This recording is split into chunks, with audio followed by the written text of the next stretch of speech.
So non-formal, we're looking at how do we think about non-formal training?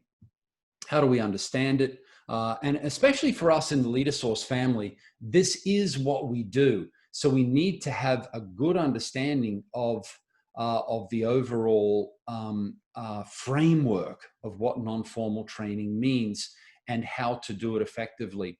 We know there are these three broad kinds of training: formal and non-formal and informal. And formal, of course, has the degrees and the hierarchy and everything is precise. Non-formal is a little messier to understand. As Ted Ward said to me years ago, he said this to me several times, that it's just not very useful to define something by what it is not. And he would always speak about a duck. Here's a duck.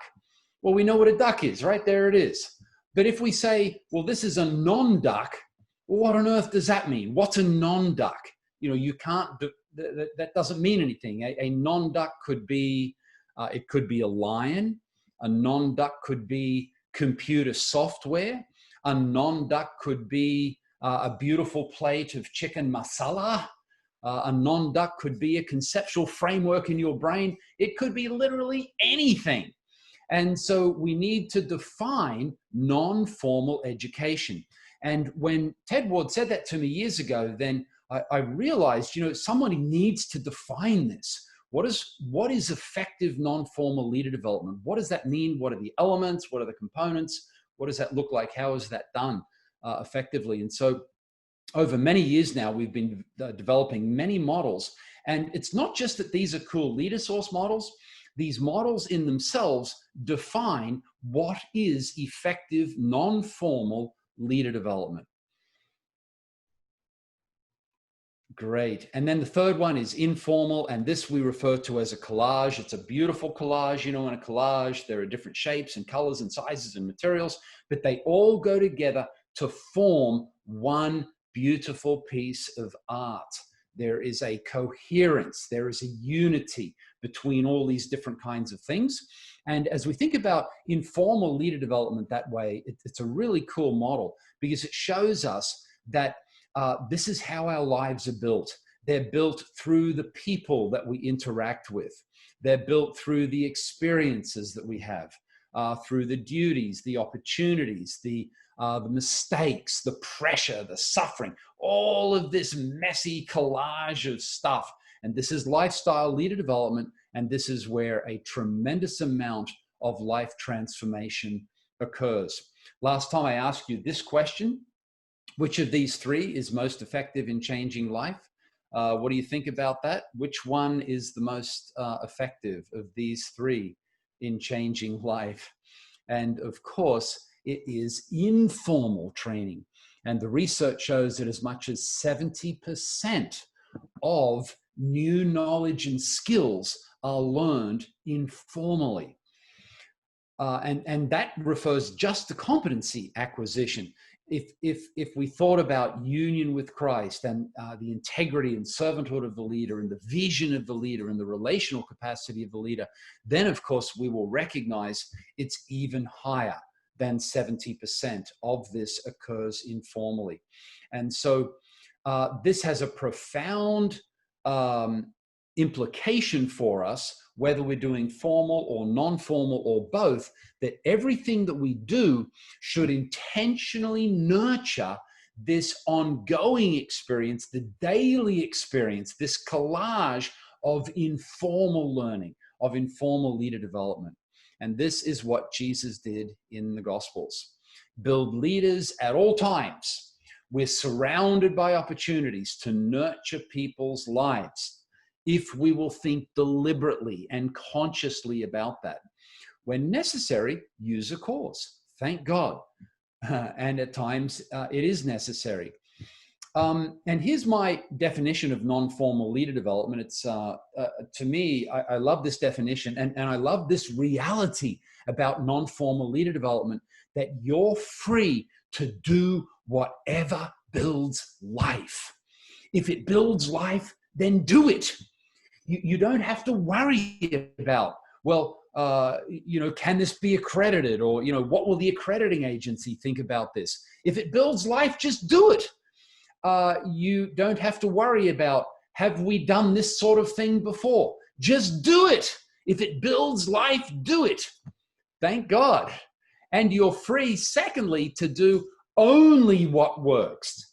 If it does not build life, don't do it. This is the freedom that those of us in the non-formal world have. We are free to do this, whatever builds life, and only what builds life. Don't fill up people's time and heads with stuff that is not working just because you think that that's what you're supposed to do. Does it build life? Then do it. Some years ago, many years ago, when I was running, personally, I was running full-time 1-year training programs here in my own church. And I thought of, our goal is we want to build in our emerging leaders that they will have a strong devotional life, daily union with Christ, daily time in the Word. And so here's what I did in order to nurture that in our participants' lives. I did not give them a course on spiritual formation with, the history of prayer and, all of these theoretical things about prayer and, prayer and the sovereignty of God. And if God is, going to do everything he wants to do, then why do we pray? And, there are all of these different, many people's different models of prayer. And there's all of this theoretical stuff that we could look at. None of that's bad, but I didn't do any of it. What I did instead was I said, hey guys, on the first day of the training of the 1-year program, first day, first morning, we said, we need to have daily time in God. And so I shared a simple model. There are about 10 different things that can go into a daily time with God. There can be reflection on the Word. There can be meditation on the Word. There can be prayer, worship, thanksgiving, waiting on God, on and on. And so here are 10 different sorts of things. And now we're going to do them. First of all, watch me. And so the first one, let's say it was thanksgiving to God. I would then give thanks to God. They would watch me do it, relational dynamic. And then I would say, all right, now we're all going to do it. And then they would do it. And that's all we did. Really simple design. And so we went through all 10 of these things one by one. It took like half a day to do this. It took hours, but it was a fantastic, really rich time together that we had in God. And they all knew at the end of this, how do I have a devotional life? They watched me do it, really simple instruction. They watched me do it. They did it themselves. It works. And so what I did was I broke out of the pressure of having to please somebody else or do something we've always done traditionally, or we have to use this course, or we have to, do something rather. I said, what works? Here's what works. That's what we did. So think about non-formal leader development that way. It's very, very liberating, very powerful. Here's the biggest model that will explain non-formal leader development, the goal process design. We must begin with the goal. Instead of just saying, here's our curriculum, now how do we implement the curriculum? Don't do that. Start with the goal. Who are you building? What are you building them for? What are the purposes that God has for them? What do they need in their lives holistically? What kind of character and their union with Christ? What kind of thinking and acting capacities do they actually need?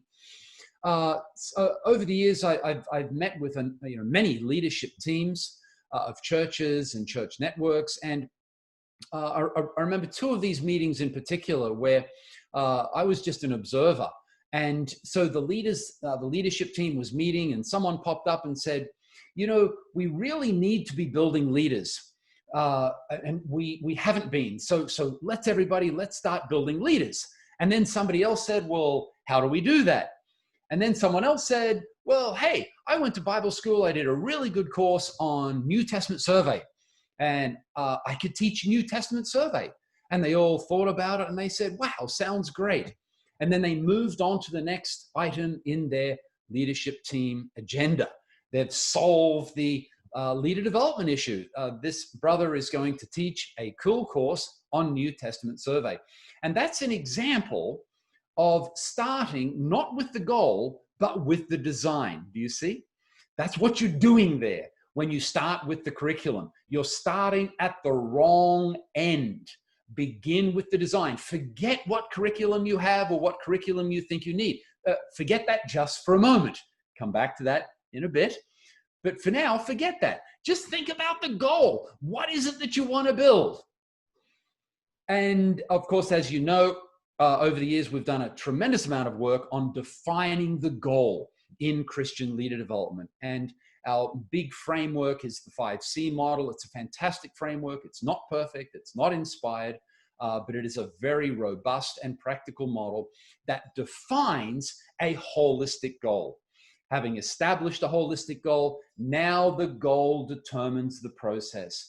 To build the whole person, we must have a holistic process, which of course is the 4 dynamics. And that is a fabulous model. I remember years ago, again, a Ted Ward story when I was working with Ted, and Ted was one of the great leaders of the 20th century in Christian education, and a legendary guy. And I shared the entire connections model with him over several days. I would go with him. He had several houses here in the States. And I'd go and I'd stay with him for several days. And I shared the entire model with him, and especially the 4 dynamics. I remember when I shared that with him, and he said, Malcolm, you do not know how powerful that is. It's a fantastic model. It can be used for building anybody's life. Please don't see that as just, well, that's just a leader source idea that maybe we'll use or not. Please embrace it. It works. I use 4 dynamics to build my own children, all of whom are now walking really well with God. Use it for building emerging leaders, existing leaders, business people in the marketplace, youth, on and on. Use the 4 dynamics and you will see lives changed. And so here is, and now having established the process, now you will figure out what should your design be, what kind of curriculum will work, what kind of training design will put this process into place in order to then achieve the goal. And so this is how we can understand non-formal leader development in a holistic and a very robust way. Now, when we recognize this model, and then we begin to use this model, we need to go one step further as a leader development ministry. That our ultimate goal is not only to build leaders, but our goal is to build their vision and capacity to build their own leaders. Think about the Lord Jesus. He did not see his call as being, that he was responsible to build every leader that the world would ever need. Ridiculous, yeah? Of course, he couldn't possibly. And so he chose a few. In 2 weeks' time, we're going to look at how he chose those few, how we can choose our few to deeply invest in. But he only built a few, and then in a few years, they had turned the world upside down because he chose a few, and then he built their lives, he built them as leaders, and he built in them the vision and the capacity to build their own leaders. See, they just did what they had seen him do in their lives. They just kept doing the same thing. And it worked really well. Just as Jesus had built them, they then built leaders, they built disciples, they built churches, and they turned the world upside down. And so this is our ultimate vision, is to nurture a movement of healthy leader development. Remember these 2 things, vision and capacity. You must build both in the leaders you're serving. And so when you begin to do a training, whatever the training is, you should always start with vision. Don't just dive into the technical details of how to build leaders or how to build youth or how to build a healthy church. Before you do that, nurture vision. Then it won't just be a mechanical thing of here's a model, and we follow the steps, but they will have this vision beating in their hearts. We must build leaders. That's what our nations need. If we're not building leaders, then the work that we're doing eventually is going to fail. All of us must be involved in leader development work. All of us must be nurturing leader development in others. And this means vision and capacity to build leaders. Remember those two things and nurture them intentionally. Here are these two things again, the vision and the capacity. That's what a movement requires. We looked briefly at the 7 things that a leader development ministry must do in order to nurture a movement. And this was not a strategic design that I sat in a study, sometime and figured out. This is what we've done over the years. And to build this model, I simply reflected on what works. What have we done that has worked? And so I was able to identify these 7 things. So it's a very cool model for what a leader development ministry actually needs to do. We need to envision leaders to build the next generation, to build healthy churches. We need to nurture them. We ourselves cannot just be teachers. We must be spiritual mothers and fathers, caring for those that we serve, nurturing their lives. Thirdly, the training, where we share all the models and the frameworks with them. Fourthly is coaching and mentoring and consulting. This is the ongoing work. So we're not just doing a training, but then we're walking alongside the people that we serve after the training. How are you doing with this? What are you doing? What's working? What's not working? Where are you struggling? How can we address this and that? What are the opportunities? What are the problems to be solved? Fifthly is resourcing, tools and models, conceptual frameworks, case studies, designs, all of these things that can go into fanning the flame and nurturing the movement. Number 6 is launching new prototypes, new types of training design. We should be walking alongside the national leaders and helping them to identify key pieces of training that are critical, necessary right now in their context, and then helping them to design those and then to run them, see what happens, figure it out, and then it can be multiplied in your own context and culture. And then finally is networking, where we intentionally bring people together. It's not an organizational thing. We're not asking anybody to join anything. We're simply connecting people who have the same vision, are walking on the same path, facing the same challenges. Let's learn from each other. Let's encourage one another. Let's be there for one another, help each other to do this work better. So as we do these 7 things, then this will nurture a movement of healthy leader development and of healthy church development. We looked also at this simple model that there are 5 forms of non-formal learning: individual learning, foundational learning community. This is a longer term training program for, let's say, emerging leaders to establish foundations in their lives.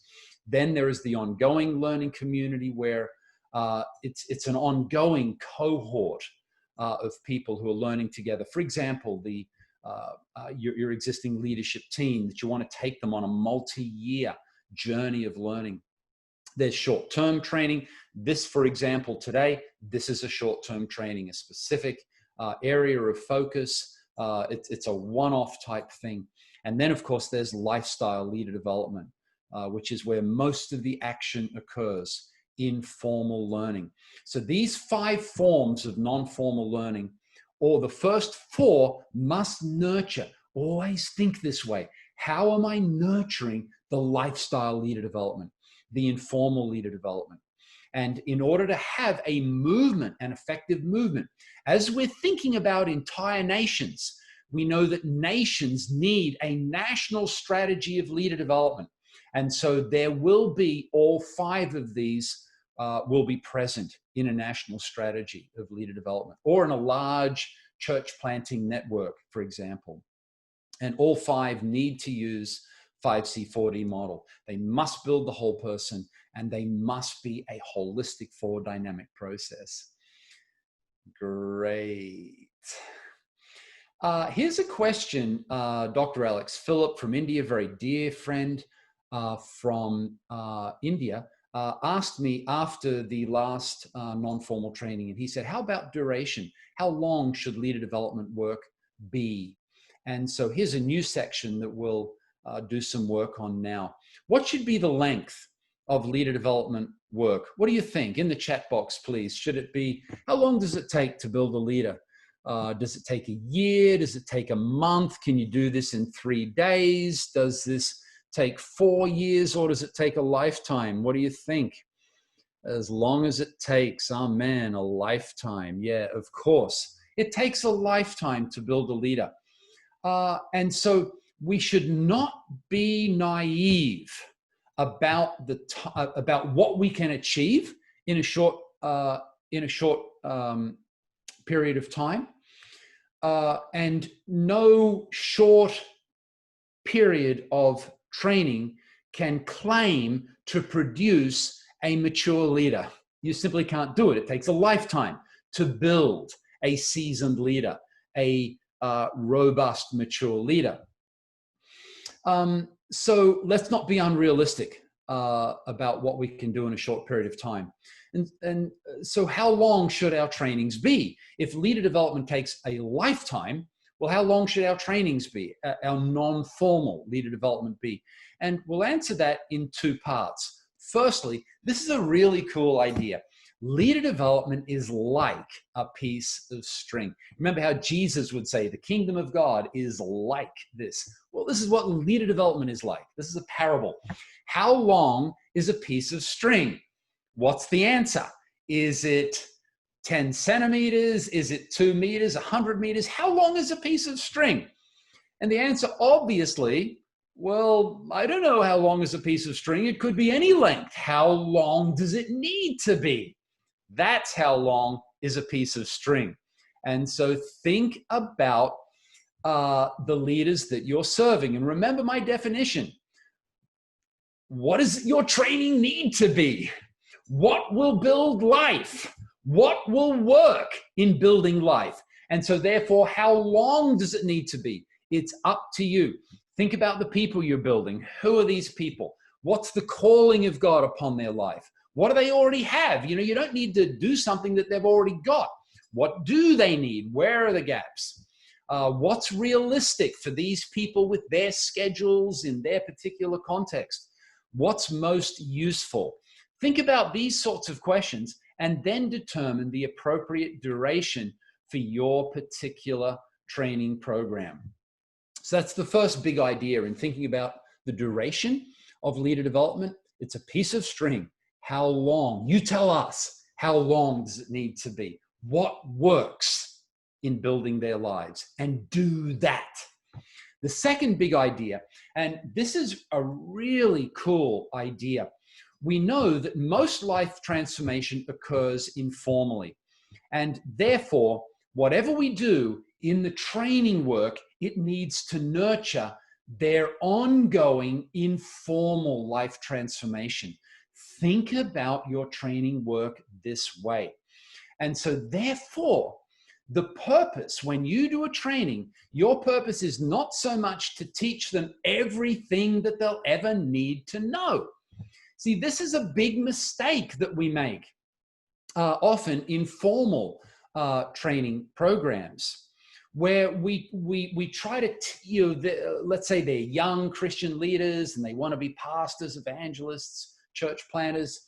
And so we try to teach them everything. We spend years trying to teach them everything that they'll ever need to know. And of course, realistically, the fact is that much of that they forget very quickly. And so instead of trying to teach them everything they ever will need to know in their lives, instead teach them how to learn. If you can teach them how to learn, then they will grow well for the rest of their lives. Do you see the difference here? And this can be explained using this metaphor, the metaphor of a building and its foundation. The problem is that most formal and non-formal training work tries to build the building. We try to build the whole building, everything they'll ever need in their life. But if we think differently, instead of trying to build the building, instead lay the foundation. See, here's the thing. You cannot build a building in a short time. It takes a while to build a building. But you can lay a foundation in a short time. And if you lay a good foundation, then the building can be big and it can be wide. This is the idea, dear friends. It takes a long time to build a building, but you can lay a foundation in a much shorter time. And so this is your goal, not to make these people finally and completely mature, but to lay the right kind of foundation in their lives. Think deep and think wide. Think breadth of learning. What are the kinds of things that they need to be exposed to? What are the many frameworks that they need that will help them from then on to be able to continue to learn and grow and become the leaders that God has called them to be? And then also think deep. Get into their hearts and lives. See, here's the problem. So often in training, we're trying to build the whole building. So we're trying to cram so much stuff into them, and we don't actually get into their hearts. And so you have emerging leaders who have these deep character flaws in their hearts, these deep areas of brokenness and pain in their lives, and we never touch it because we're trying to fill them up with all of this, with everything they'll ever need. And as a result of that, because we're not dealing with these deep issues, therefore, later on, 10, 20, 30 years down the road, when they're an established leader with a big influence, all of a sudden, these deep flaws in their hearts and lives, suddenly under the pressure and all of that, suddenly they crack. And then their life is derailed, their leadership is derailed, and all of the people with them are greatly affected. Do you understand? You want to get into their hearts and lives, not just try to fill their heads with every piece of information that you think that they will ever need to know. So think of this metaphor. It's fantastic in leader development. Your goal, especially when we're talking emerging leaders here, your goal is to lay the foundation. Now, this has a big implication practically, that the building and the foundation are very different, aren't they? The materials that go into the building are very different from the materials that go into the foundation. Think about the building. For the building, we need doors and windows and paint and plumbing and electrical stuff and roofing stuff and all of this. But we don't necessarily need that for the foundation, do we? It's different. For the foundation, we need concrete and we need reinforcing rod and bricks and blocks and so forth. You see different kinds of materials. See, the design of our training needs to be different. It will change when we start thinking about the foundation instead of trying to build the building. And so that leads us to the next question. Well, what should go into the foundation of a leader's life? And this is for you to determine, for the leaders you're building, for the purposes that you're building them for. But here are some examples. Union with Christ. And by that, I do not mean a course on spiritual formation. I mean, we need to bring them into union with Christ. We need to establish the experience of the presence of God in their lives, their inner dependency on God. We need to establish a prayer life, not have a course on prayer where we study the history of prayer and, 10 reasons why people pray and this, but we need to get them praying. We need to get them with intercessors who will pray for them and with them. They need to learn actually to pray and do it. Yeah. We need to establish accountability in their life as an emerging leader. See, we complain so often about our existing leaders and we say, oh, they're not accountable. Well, why? We've never established accountability in their lives. This is not rocket science, dear friends. It's not a mystery why leaders aren't accountable. It's because it's never been built. And this is a critical thing for a leader, for a healthy leader. Amen? A healthy leader chooses accountability in his or her life. This means we must establish this, their willingness to be accountable. The practical issues, what does that even mean and how do you do that? We need to do this in their lives with emerging leaders. We need to deal with the hidden character, the hidden relational issues. We need to uncover these things and deal with them. Their willingness to endure hardship and suffering. We need to establish this, not just a history of people, course on the history of people who suffered down through church history, but we need to lead them through a process of, in their own lives, of pressure and challenge to nurture this endurance. This is like half of our lives as leaders, dear friends, is enduring hardship and suffering. Why on earth are we not intentionally building this foundation in our emerging leaders? Instead of just teaching them a bunch of abstract theoretical stuff, we need to put them in situations of pressure and challenge and walk with them in those situations so that they learn how to find God, depend on God during times of suffering and pain. Amen. We need to nurture a passionate vision in their life. Vision, nurture vision. We need to build their capacity to think and their capacity to act. I think it was our last session, wasn't it? I shared with you our new model of thinking and acting capacities, all of these beautiful things that leaders need in their lives in order to be able to succeed as a leader. This is what we need to do in our foundational approach of building a leader. We need to give them useful frameworks and paradigms. Look, frameworks, I'm a framework sort of a person, I love frameworks. When you get the framework right, everything else follows. But if you don't establish a good framework first, then it's just a bunch of random details that you don't really know what this means or how it works or where it goes. Teach them the frameworks that they need. They will use these frameworks forever. Think about, for example, probably everyone on this course right now, you're familiar with the 4 dynamic framework. That's a framework. And I'll bet every one of us daily uses that framework in a whole multitude of ways. And you will use that for the rest of your life. Give them these sorts of things.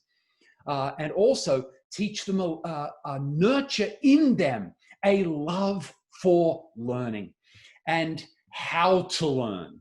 And then they will then become lifelong learners.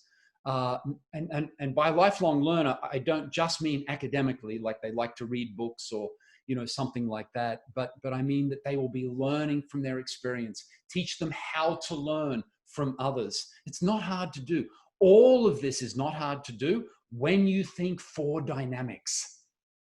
So these are some examples. This is not an inspired list of what should go into the foundation, but this is to help us. It's these kind of things. This will help us think about the design of our training programs. Build the foundation, dear friends. You will be so glad you did. Then you will build leaders who can last, leaders who are really sound, leaders who will be lifelong learners, leaders who will succeed and not fail. Build foundations. Don't try to build the building. Now come back later after the foundational program and you can do another short-term training on a window. Hey, now we are building the building. They're building the building. And so then we come alongside them with these other kinds of training, the other forms of training, so that they can continue to learn and grow throughout their lives. This is the way we need to think about leader development. If we build the foundation well, then the building itself can be really excellent. Think this way. Is that okay? So that's something we didn't share last time, but after Alex's encouragement, we looked at that now. Good. Then let's dive back into the evaluation of leader development work. As I said, there was a lot of interest in this. So here's a quick summary of what we looked at last time in evaluation, and then we'll dive a little more deeply into some of it. As we're evaluating, you must start with the goal. Think of your goal. This is the 1 John model of evaluation. If you do not have a clear goal for your training, then it's literally impossible to evaluate. But when you have a clear goal, now you have a basis for evaluation. And we see this beautifully played out in the book of 1 John. It literally is an entire book on evaluation of Christians' lives. And John tells us repeatedly in 1 John, this is why we shared the gospel with you. This is our hope for you. This is what we want you to do. And that is know God. Yeah. It's crystal clear in 1 John what John's goal for us was. He wanted us to know God. And then repeatedly he says, well, how do we know that you know God? Here's how we know that you know God: because you love the brethren, because you are walking in holiness. If you're walking in sin, how can you love God? Because he is holy. Therefore, if you know God and love God, that will be reflected in holiness of life. If you know God and love God, then you will love his children, the brethren. Therefore, if you don't love the brethren in practical ways, then how do you love God? How do you know God? It's fantastic. So John gives us these two key questions. Use these in your evaluation. Deeply biblical to do this, dear friends. This is not just some corporate thing, where we have to evaluate. No, John tells us we have to evaluate, and he shows us how to do it. What's your goal? Ask yourself that. Secondly, how do you know? How do you know you have achieved your goal? What are the indicators of the goal? And this, of course, is the core challenge of leader development work. And that is that we can't see spiritual life. We can't see character. But we can see the actions of spiritual life. We can see the fruit of character. These are indicators. And here in Mark 2, we see the friends of the paralyzed man. They cannot get through the crowds, and so they break through the roof. They lower him down. And Mark says, Jesus saw their faith. And of course, Jesus did not see the faith itself in the sense of some sort of, gold cloud that with his X-ray vision, he could see in their heart. And you've got, so many grams of faith, I can tell. Not that at all. He saw their actions. He saw their indicators. This is a key idea. Remember the question? How do you know? We can see our goal is to build men and women of character, men and women of servanthood, men and women with deep dependence on God. Yeah? So how do we know? Well, we need to look at the indicators of their spiritual lives, of their character. This is how we can know. And sometimes indicators will be things that we can count. Many times we will not be able to count the indicators, and so we will need other kinds of indicators, qualitative indicators. But the point is, much of the time in leader development work, we can know. So we need to do the work of thinking through, firstly, what's our goal? Secondly, how do we know? And of course, with the 5C model, we've done a great deal of work over many years of establishing the indicators. the indicators of the 5 C's. We have 2 versions of those. We have the comprehensive version. It's about 150 indicators. And then we did a lot of statistical work on those to reduce that and simplify that list down to about 56 indicators of the health of a leader. And you can use that tool now in a 360-degree design at 5ccheckpoint.com. Here are the 3 kinds of evaluation. First are the outputs, and this is the work that we do. We have this many trainings. We train this many leaders. Very straightforward for us to keep track of that. Then a little more difficult are the outcomes. And these are the short-term results of our activities, of our outputs.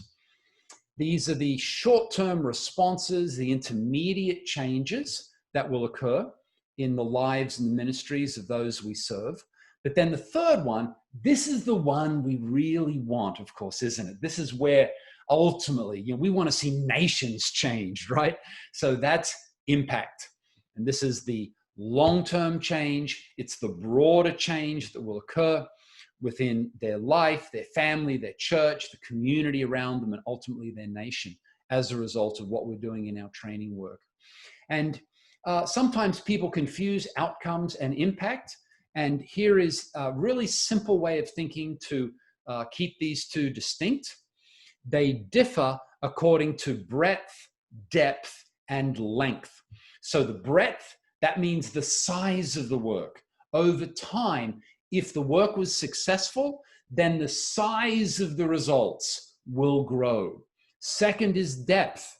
It will go deeper and deeper in their lives. It will affect more and more things in their churches, in their families. And then thirdly, over time, it will endure. This is the length. And so impact is longer term.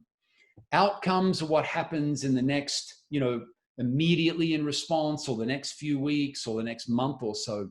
Impact is what is still occurring 6 months later, 1 year later, 5 years later. So this is how, these are the 3 kinds of evaluation here, and how to distinguish outcomes from impact. Here we go a little more deeper in these distinctions here.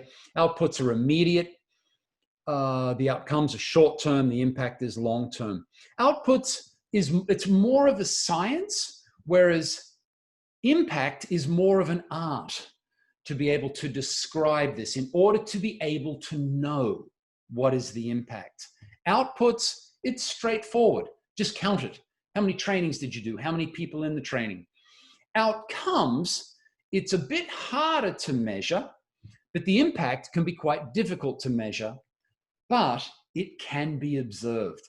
And here is my encouragement. Anytime I talk to anybody about evaluation, I always encourage them to do this, that stop just thinking about measurement. Don't use the word measurement. Use the word observation. And observation can include a measurement. Yeah? A measurement is a certain kind of observation, but it's a limited kind of observation. You're limited to the observations that you can count. Yeah? So think broadly. Think observation. Then when you can count something, my goodness, grab it, grab the number. But you're not limited to that. You're not bound by that. You're able to think much more robustly as you're thinking about how do we know that there's impact. The issue of attribution is also a big deal here between these 3 aspects of evaluation, that when there's output, well, the attribution is obvious. We had 3 trainings because we did them.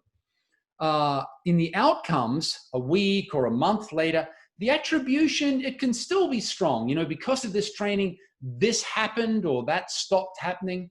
It's a little hard. It's not as simple as outputs, but it's still, the idea of attribution is that they're doing something or not doing something because of the training that they just went through. We can attribute the change to the training.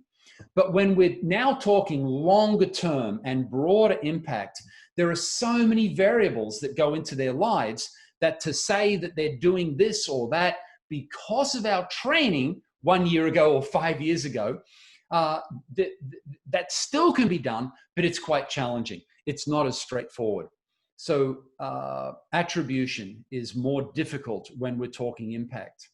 There are just so many things that go into this. So for example, let's say a church planter goes through your training program, and after the next year, now they plant 3 new churches. And you say, well, look, we had this training program and now they've planted 3 new churches. Therefore, we take credit for them planting those 3 new churches. That was because of our training program. And it's very difficult to do that a year later. And in fact, there can be a lot of other variables that went into their lives that helped them to plant those 3 churches. Maybe maybe a lot of it is because of your training program. Maybe if they had never been to your training program, they wouldn't have planted any. Maybe if they hadn't been to your training program, they would have planted 5 instead of 3. Maybe your training hurt them, and so there you are claiming credit for, because of our training, 3 new churches. And in reality, there would have been 5 without your training. You hurt the situation. So, do you understand how the importance of attribution and also the difficulty of attribution? Outputs are essentially as ministry activities, outcomes as effects, and then impact are the ultimate effects on a broader scale. And here is the biblical basis of that model of these 3 parts to evaluation. We see the Gospels give us a clear statement of what it was that Jesus did. He called the 12, he sent them out, he gave them authority. And then we have the outcomes later here in the book of Acts. Peter stands up and preaches on the day of Pentecost. And here is the immediate outcomes. About 3,000 come to Christ. Acts 4, a few days later, there's more work, and then 5,000, about 5,000. In Acts 14 at Iconium, as a result of the ministry of Paul and his team, a great number of Jews and Gentiles believed. So these are clear statements of outcomes. These are the short-term results of their activities. But then we also see impact is described in the book of Acts. We see the word of God continue to increase and spread. You see now he's tracking the long term and the breadth of the work that is going forward. The book of Acts is a fantastic book on evaluation. Luke shows us how to evaluate. He is evaluating the growth and the life of the early church. Acts 16, the churches were strengthened in faith, grew daily in number. The word of the Lord spread through the whole region. So these are the sorts of ways that we can describe the ultimate impact. And here's the LDQ model, a comprehensive systematic approach, where we see now there are 5 parts of evaluation. The first part is where we evaluate our design. We evaluate the map. What are the things we need? We can do capacity evaluation. We have a beautiful model of this, actually, and a tool that will help you to do this. We'll probably look at this in detail at some point in the future. But we can evaluate our capacity, what we will need to do the work we intend to do, and then design, what is the work you intend to do? What's your plan, man? And so this takes place before we implement. And this will answer the question, should this work? We evaluate our capacity. Yes, we've got the capacity to actually do this work. Secondly, we evaluate our design. Is this holistic? Should this work? Then we put it into practice in the process, the implementation. These are our activities, what we actually do. And we need to be evaluating that too. As we're doing it, we need to be evaluating, is this working? Are we following the initial design? Is it working? If not, how do we need to change it? And so forth. And then finally, we can evaluate the goal or the destination using the outcomes and impact. And this looks back on the training work and it asks the question, did it work? So should it work? Is it working? Did it work? Is that cool? So very simple approach, but it's a very robust approach to leader development evaluation. We start with the goal. That's the first John model. Begin with the goal. What's your goal and how do you know? And then we can use this 5-part model here to evaluate the entire process of leader development, leader development from beginning to end and beyond, thinking in these ways. Then we can develop specific metrics for our impact. What can we observe in order for us to say that there has been a healthy impact? And here are the 3 areas. Remember these 3 areas. We must build all 3, and we need to evaluate all 3 if we're going to properly evaluate the impact of our work. We need to evaluate the life transformation, the ongoing and the deep life transformation of the leaders we've built. We need to evaluate their ministry impact. What are they doing? How are they doing it? How well is it working? And thirdly, because we're nurturing a movement, as Jesus did, we need to look at, are they building other leaders? See, they can have beautiful life transformation and powerful ministry impact, but if they're not building other leaders, we have not ultimately been successful. Remember that. Jesus' goal was not just to build 12 guys. His goal was to nurture a movement. This means in everything we do, we want to be building vision and capacity for everyone we serve to be building other leaders. Then we will change nations. Sound good? Here are some examples of metrics, and these are metrics that we use. These are all metrics that we use in observing our outputs, and these are numbers. I mean, these are all numbers, straightforward. How many trainings did we do? How many leaders were in them? Training days delivered is a fantastic metric. And then materials for outcomes. They can report, self-report on their own growth using the 5 C's. Obviously, they know where they have grown and changed. When we're doing a 4 dynamic training, we're building a community around them.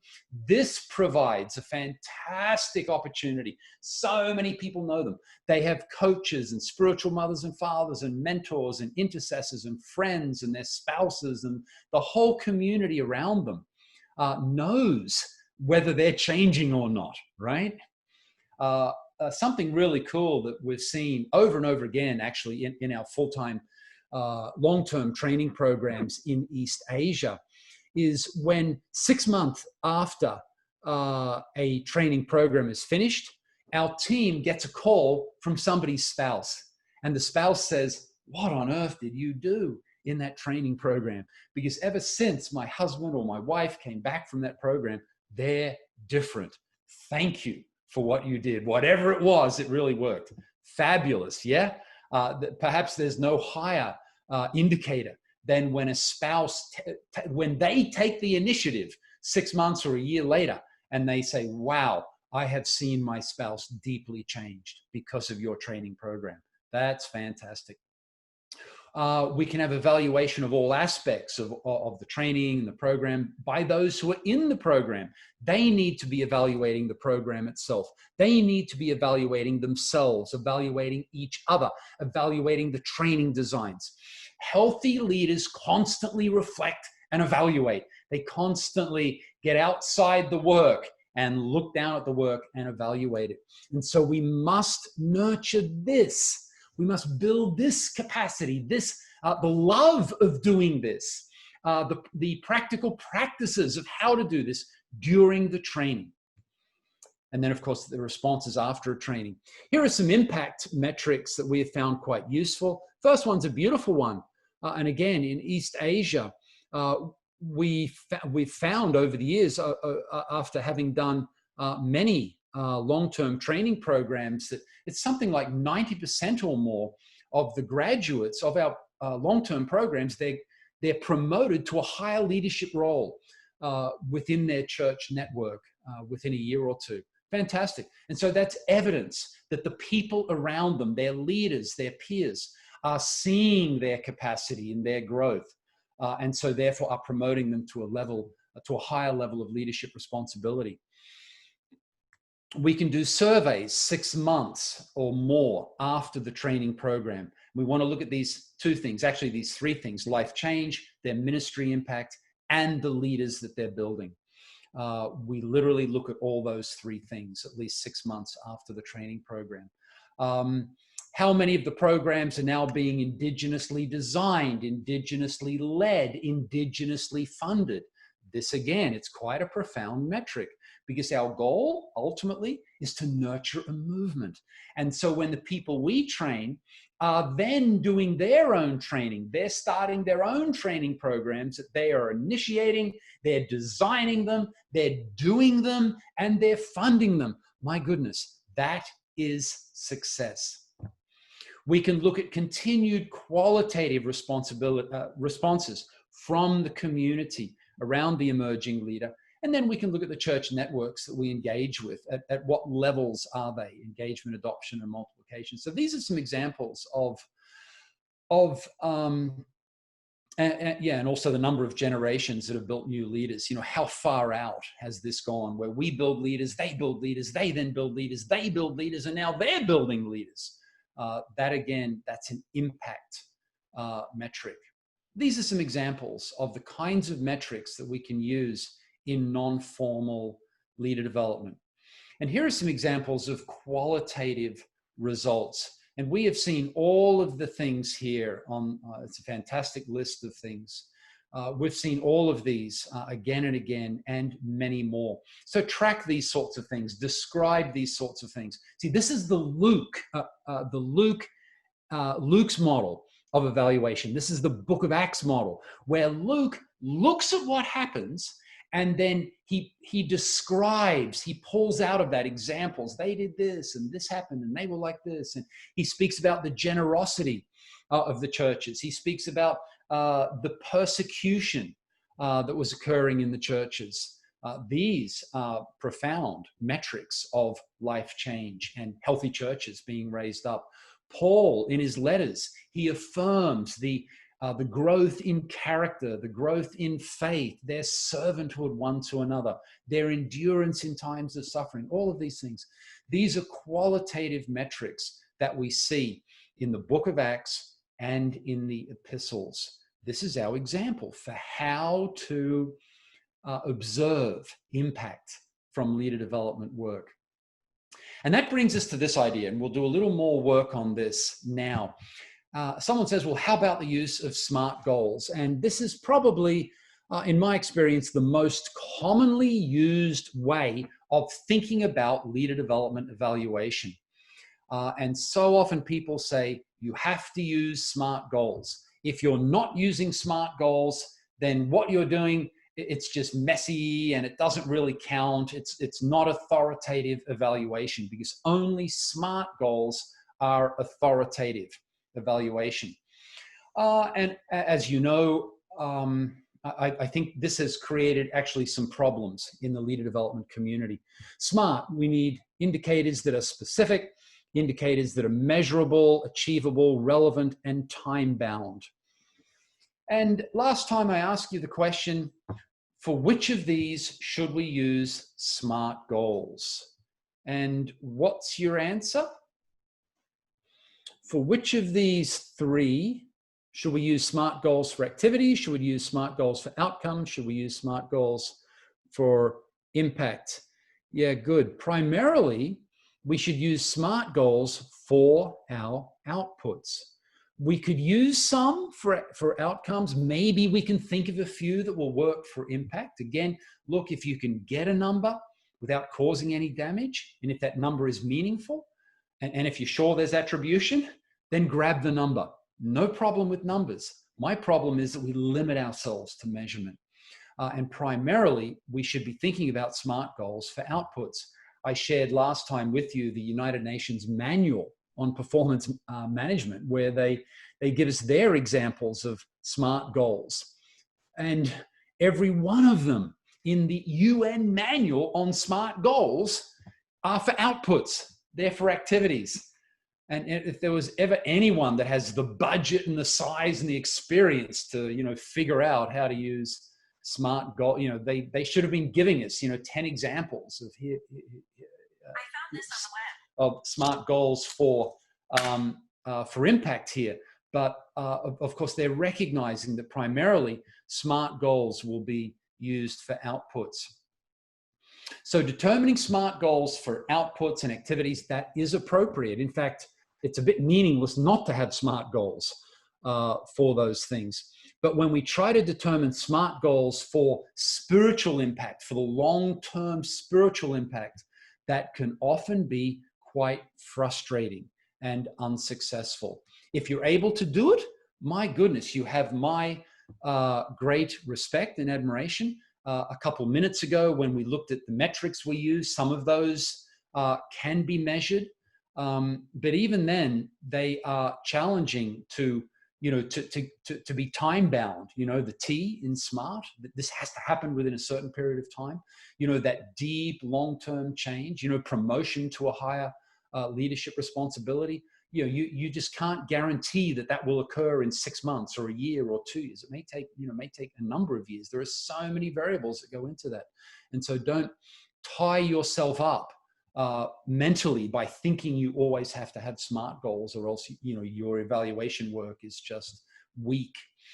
And when we think this way, it shows us what is a very common frustration between donors and ministries, that over the years, so many donors have shared with me their frustration concerning the ministries that they fund. And they say, these ministries, all they ever do is tell us about their activities in their reporting. And of course, the donors are interested in impact. Of course they are. We all are. But they're frustrated because the ministries only ever report on activities. But here's why. It's because the donors always, I shouldn't say always, but many times require SMART goals. So let's say I'm the donor, you're the ministry, and I'm requiring out of you a SMART goal, and I want impact, but you can't figure out what is a SMART goal for impact. And so I want SMART goals, and you want to be accountable to me. You want to honor the fact that I've invested in your work. And so, of course, you're going to give me reporting on the activities, on the outputs, because I require SMART metrics. And those are the only SMART metrics that you can figure out. And so that's what you tell me. And of course, this results in frustration on both sides. The ministries are frustrated because they can't figure out how can we do SMART impact metrics. Quite challenging.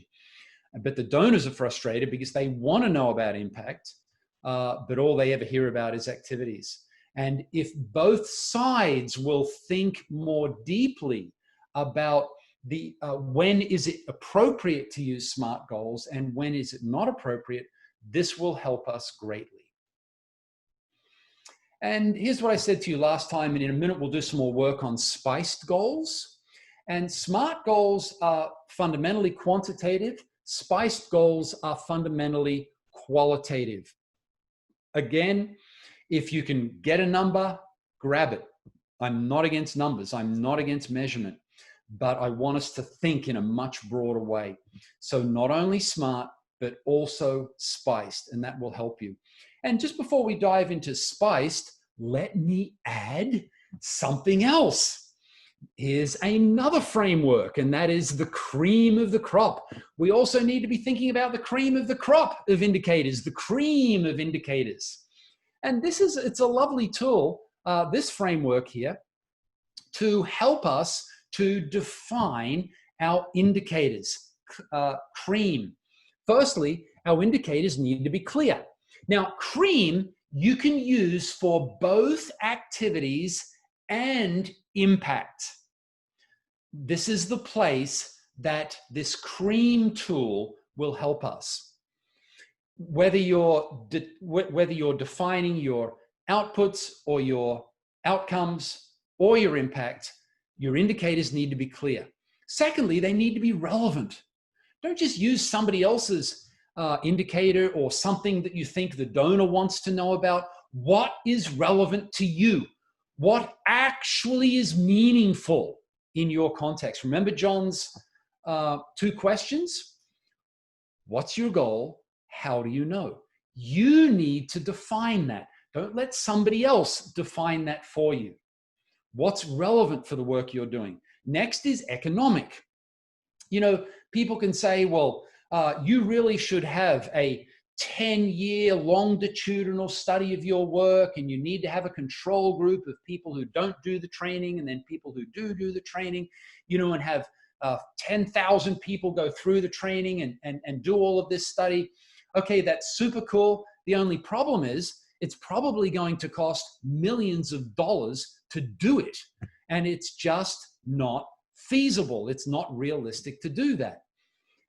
We're frontline practitioners. Yeah, we're working with people on the front lines. We're not statistics people. We're not experts on, you know, evaluation tools. And so we need to be determining our metrics realistically. Next is it needs to be adequate, that the kind of indicators are providing sufficient information. So do some work on this. Don't just grab the, you know, the first observation that happens. Think deeply about this. What really do we need to know that will tell us robustly, is there life change occurring? Are there new leaders being built? Is there effective ministry impact? And then the fifth one is monitorable, that it's easy to figure out. Again, you know, the people, usually for most ministries, the people who are doing the evaluation are the people who are doing the work, and they only have so much time that they're able to, you know, to do this evaluation work and to write these sorts of reports. And so let's make it practical for them. So this is a great tool, the CREAM tool.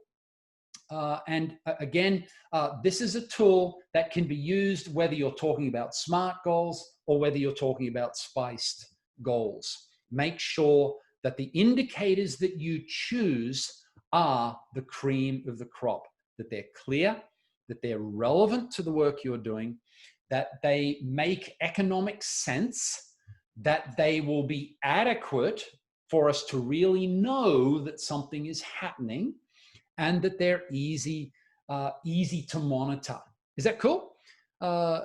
Is that useful? It's a very useful tool.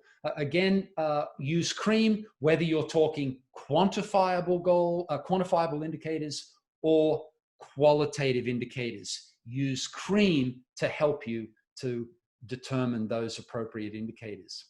Is that cool? Great, thank you. Andy says, I like cream. Amen, bro. Peaches and cream. Now, let's do a little more work on SPICED. Many, after the training a couple of weeks ago, you communicated with me and you said, hey, please, let's do some more work on SPICED. So let's look at each of these six. Firstly is subjective. Remember, SPICED is primarily a qualitative way of thinking about evaluation. So subjective, when you're talking qualitative indicators, they're going to be subjective. It's not things that you can, you know, weigh and have some absolutely authoritative, you know, this is this and it's not that. There's going to be a lot of opinion here. There's going to be a lot of personal feel that, yes, someone is more humble now, a year after the training, than what they were before the training. And here is what donors in particular need to settle, is that what somebody who's outside the work, you know, you may tell me a story about life change that occurred, and to you, that story is like, wow, this embodies, you know, everything we're trying to do. For example, the stories I shared before, how that 6 months or a year after our full-time training programs in East Asia, a number of times we have had spouses will contact our team and will share about the deep change of life that occurred in their spouse. And so for us, that's not just an anecdote. That's not just a story, you know. That's not a weak evaluation. That is a profound evaluation of impact. So that's critical data to us. So somebody on the outside will say, oh yeah, fine. You know, so someone's wife or husband said they've grown. Okay, that's cool. But where are your numbers? You know, where are your SMART goals? And dear brother, dear sister, we have just given you an impact metric that is far more meaningful to the sorts of things we are trying to achieve in our training work than having some number that we try to figure out what to count. Does that make sense? So it's always going to be subjective, and we need to honor this. We need to let the people who are on the front lines of the work, we need to let them tell us what is meaningful. And that's the second characteristic of the spiced approach to indicators. It's the beneficiaries of the work who need to be defining and then telling us what's happening. They need to be telling us what's meaningful to them, rather than us showing up with our checklist of, here are the things that we need you to count. And they look at that and they go, oh, okay, well, I value our relationship, so I suppose I'll count these things for you. And because I really want you to like me, I'll probably exaggerate the count a little bit. And that way, hopefully you'll be pleased with me, which so often happens, dear friends. We should not be naive. But instead, let the people who are the beneficiaries of the work, the people we're serving, the frontline leaders, their spouses, their church leaders, their co-workers, the people that they're serving, let them be the ones to tell us what's meaningful. Something that we've done over many years, especially in East Asia, where we've worked for 20 years now in this work very deeply and broadly. And so when we get together, we will have dozens of networks will be represented in a single training. And so these guys come together and they will talk. They'll talk about the life change that they're seeing happen and the impact of the work and all of this. They just talk about it among themselves. It's not that we're asking them for a report. They don't even know that we're listening necessarily. They're just excited about what they're seeing going on. And so then our staff then listen to that, and then they pull out of that, just like Luke did in the book of Acts. See, that's what he did. He just looked at what was going on, what he heard, what he saw, and then he pulled out of that. Here are some examples of what we see happening. And so literally that's what our staff does. And so they give us these beautiful stories, and they're all subjective, they're all stories, but they're profound. And you see, we're allowing the beneficiaries of the work to tell us what's important, what's meaningful to them. What are the indicators that they have seen that show the deep life change, the ministry impact, the effective building of leaders? Does that make sense? It's got to be participatory. It can't just be headquarters somewhere says, this is the data that we need.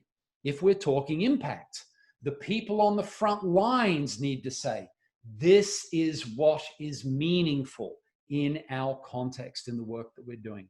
Is that cool?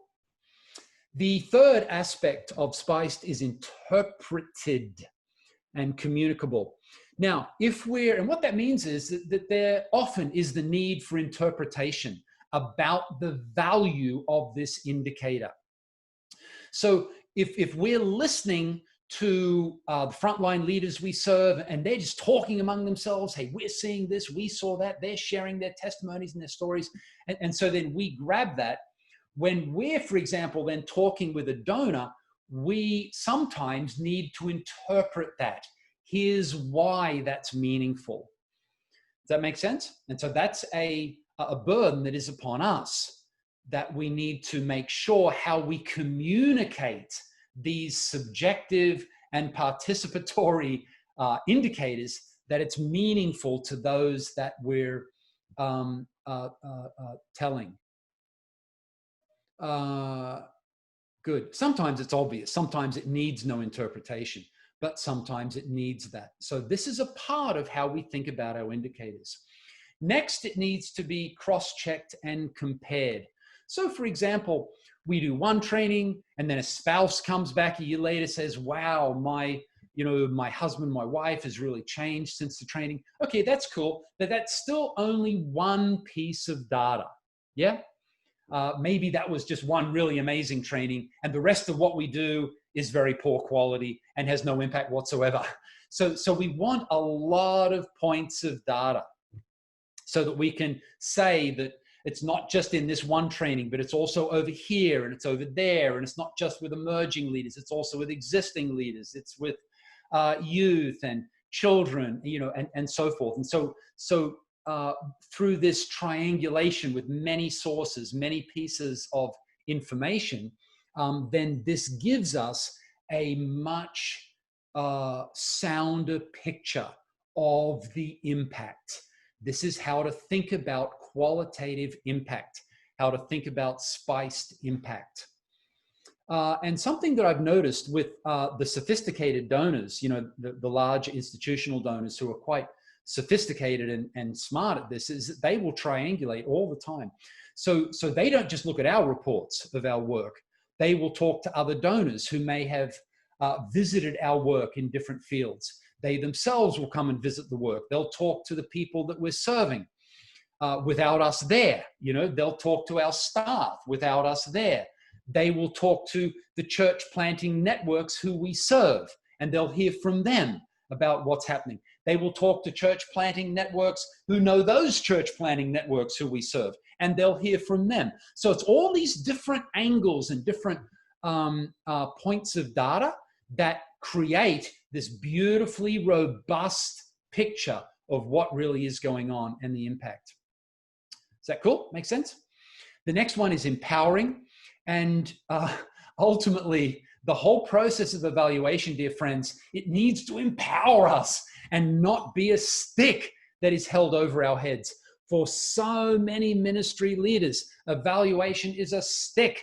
It's something that somebody else is doing to us. They're imposing this upon us. And if we do not pass the test, then we're going to be hurt. We're going to be punished in some way because we failed to pass the test. This is usually how evaluation is seen by ministry leaders. And it's a pity. And we get this from school. You know, we had so many years in school, and that's what evaluation was. You know, it was the grade at the end of the year. And, oh no, if I get a bad grade, my parents are going to be angry, and I'm going to fail, and I can't get the job, and I can't, do whatever I want to do. And so in everything that we think about evaluation, we want to be nurturing the life and the ministry capacity of those that we serve. Remember, healthy leaders are continually reflecting. And so we want this process of evaluation to be done for their benefit. If it's done for their benefit, that they recognize what's working and how do we know, and then that will help them. Then they will want to do it. They will do a much higher quality evaluation work, and it will help them, rather than be this thing that they have to do because someone out there, usually in the Western world, requires it, and it's got to be a number, and it's got to be a SMART goal, and this sort of thing. It becomes such a burden and a pressure and a pain for ministry leaders. And honestly, we already have enough challenges that we face without adding that to it. Amen. So think about how you do metrics, the kind of evaluation you do. Let's make sure it is actually empowering and not a stick. And then finally is diverse. As we're doing the training work, we want to be getting as many diverse indicators, I said before, many points of data from as diverse a group of people as what we can. So in our evaluation work, let's say we have a full-time training program, then we continually hear evaluation from the pastoral coaches and the ministry mentors and the intercessors and the spiritual mothers and fathers and the church leaders who are responsible for those emerging leaders and their friends and those in their team and those in their cohort, and their self-reflection. And so we're intentionally gathering all the time all these different angles and these different kind of indicators from the people around them.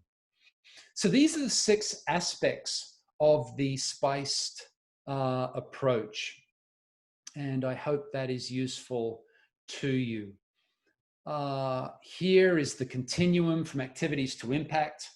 In activities, quantitative, and then we're moving on the continuum to more qualitative when we come to impact.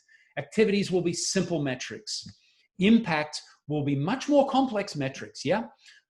You know, the subjective, the stories, the whatever numbers you can get.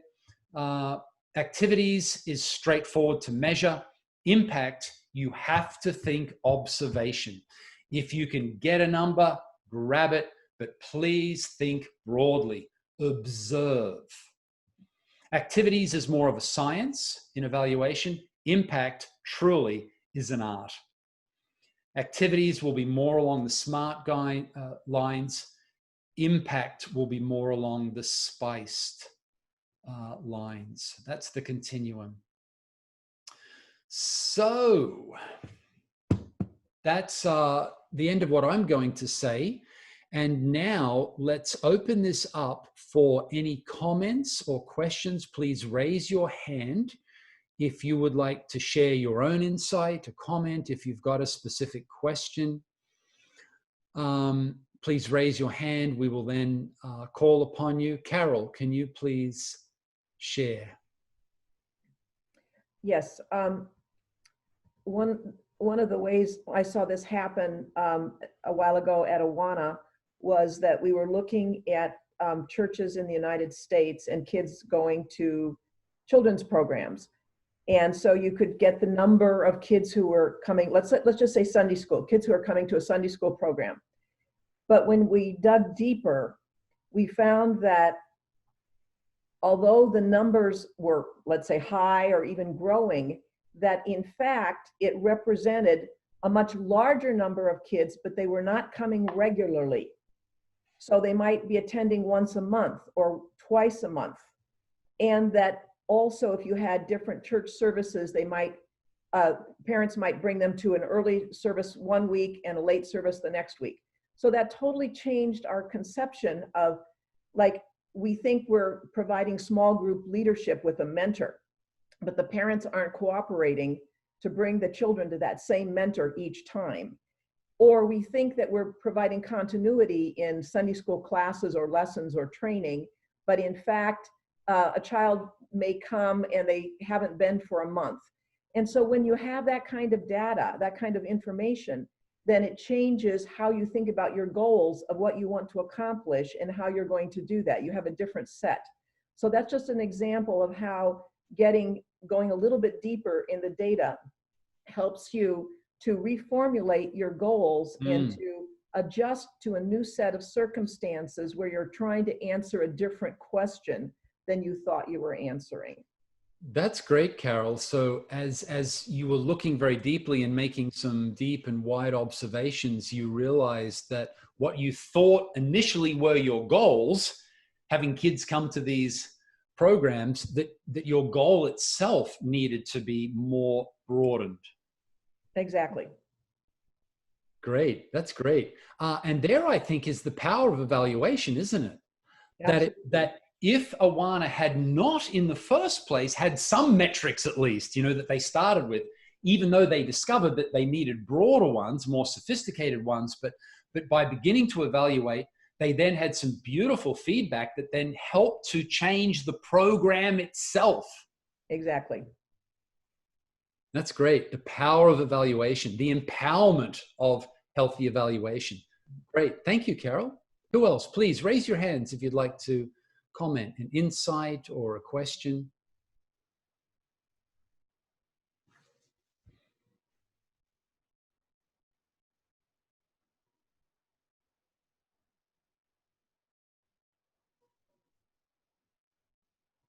Sadhu Babu? Yes. Good evening, Mr. Malcolm. Dr. Malcolm, thank you for this very wonderful session. And I thought after listening to you, I just got a thought to share. Evaluation should be honest, and also it must be informed judgment from all the participants in the evaluation. Hope I'm clear. Evaluation must be honest and informed judgments from all across the participants. So it's more of a community evaluation than just an individual one. Yes. Excellent observation. Yeah. Yes. Thank you.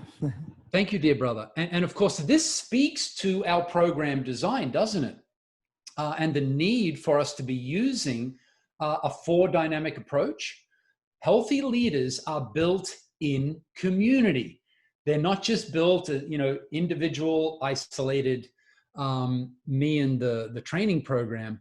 But when we nurture, when we raise up a community around the emerging leaders, that community can then give us this rich, diverse insight, observations into the life change and the ministry growth of those in the training program. And so evaluation is not just this individual thing where somebody's getting a grade for how well they wrote their paper, but it becomes actually a community reflection where the community together is reflecting on the lives of the people in the training. It's fabulous, which then in turn, and we do this in our training programs, and we've seen the impact of this, because that then in turn helps the community to recognize, here's what works. As we're building our own sons and daughters, as we're building our emerging leaders, as we're nurturing the lives of our existing leaders, they then recognize, here's what works. And they are then empowered to be even better in their own community leader development work. Ehab, please.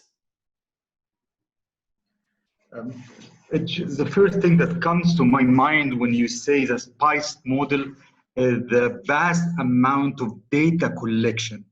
And as much as we get some data, as much as we can get accurate results, because SMART model is very simple and primitive, but SPICE model is how dependent it is on the accurate data or the amount of observation, because this is time consuming if I want to observe each and every aspect of to evaluate my ministry. Yeah, it's more complex, Ehab. I think that's the first point that you're making there. It's you remember I said that SMART is a science and straightforward. SPICE is an art.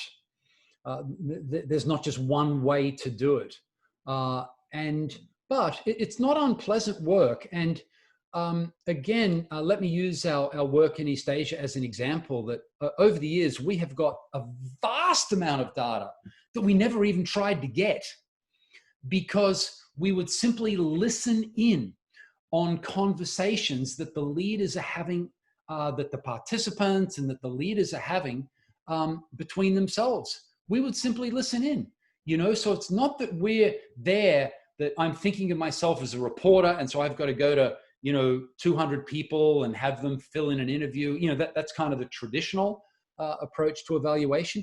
But create opportunities for these guys to learn. And in those opportunities, they will then talk. So have them share just what's been happening since the last time we had a training. So say you're doing a training, it's a second training in a series with the same group of people, just have them talk, hey, and then they'll be talking to each other. And so in their mind, no one's even doing any evaluation. They're just talking about what's working, what's happening. They're rejoicing, they're celebrating the life change that's occurring. And it actually provides for you, who is just quietly listening in, a tremendous amount of really rich data. So don't just think that it's got to be some guy with a notepad who's going, knocking on people's doors. All right, let me, here are the 5 questions I need you to answer. Just think organically about this. How can you get this sort of data without doing any violence to the relationship? If I'm in a training and I'm talking about the life change that I'm experiencing or others are experiencing, I love that. That's life to me. That's life to me as I hear others share about and celebrate the growth that they're experiencing, right? It's life to us all. And I'm very happy that you're listening in and taking notes of this, and, no problem there. But if you show up at my door and say, hello, I'm Ehab, and I've got my, 5 questions here, then maybe that will be okay. Maybe that will even hinder my relationship with you. I'm going to start to think, well, who are you really? And why are you asking for this? And what are you going to do with that information? And, if we are not sensitive, No systematic approach. well, it's still systematic. I mean, you can still be systematic, but don't just think in that mechanical way about it's such a limited thing. And look, honestly, people give such poor quality information when they have to fill in, a thing, it's just like, okay, I love Ehab, I respect Ehab, I want him to keep training me, so I suppose God bless you. I'll fill in his thing, but it's just busy work. I'm not deeply even, reflecting. So instead, have me over to dinner. Yeah? Just have me over to dinner. Hey, how are you doing? What's happening? Oh my God, let me talk. Oh my goodness, you'll have, you'll be able to fill 10 notebooks by the end of the evening with really high quality data. Is that cool? So think organically about how we do this evaluation, how we collect the data. It's so much more fun and so much better quality. Is that cool? Delphine, let's hear from you, please. Yeah, I have a question, and I think it touches on what you and Ehab were already talking about just now. Under the SPICE model, still the participatory part of it, how do we mitigate the impact of culture? Like, there is a degree to which people's cultures can blind them to certain things, especially as far as reporting objectives and listening to them, as far as the impact that this has had. How do you handle that, the situation where you can tell that this is being cultural and not necessarily being biblical, but this matters to them? I don't know if my question is clear. Can you share an example, Delphine? What kind of example can I come up with? I really don't have an example off the top of my head. So you're saying that that someone will be talking to something that's important to them, but it's not necessarily something that you think is a biblically sound way of expressing life transformation, for example. Right, something like that. Okay. Yes. Well, that's fine. Don't worry. Just ask them to keep talking. Different people will observe different things. Different things will be important to different people, and just let them talk. Just let them talk. Listen to what's important to them, and it may or may not be something that you understand is really relevant to. I think I know what you're talking about. I've seen that, of course, many times when people are sharing. Just let them finish and then have the next person share. Okay, thanks. If you can think more specifically about what you're trying to get at there, do pop back up, Delphine. Robinson, can we hear from you, please, dear brother? Hi. You're on. Okay. When you... I'm so sorry. Can you hear me? We lost you there. Let's try again. Yeah, we're hearing you now. Can you hear me now? Yes. Okay. When you talk about evaluation, it is mostly by an external team, or when you talk about it's an outsider coming in evaluation of a project or program or training. Correct. Mostly. Well, not necessarily. I'm encouraging us to move more into a more organic kind of evaluation where we are encouraging people to evaluate for their own benefit, and we're nurturing their capacity to do that evaluation for their own benefit. And then we simply then become the beneficiaries of what they're observing that excite them, that they're celebrating, and that they're learning from. That's a really high quality.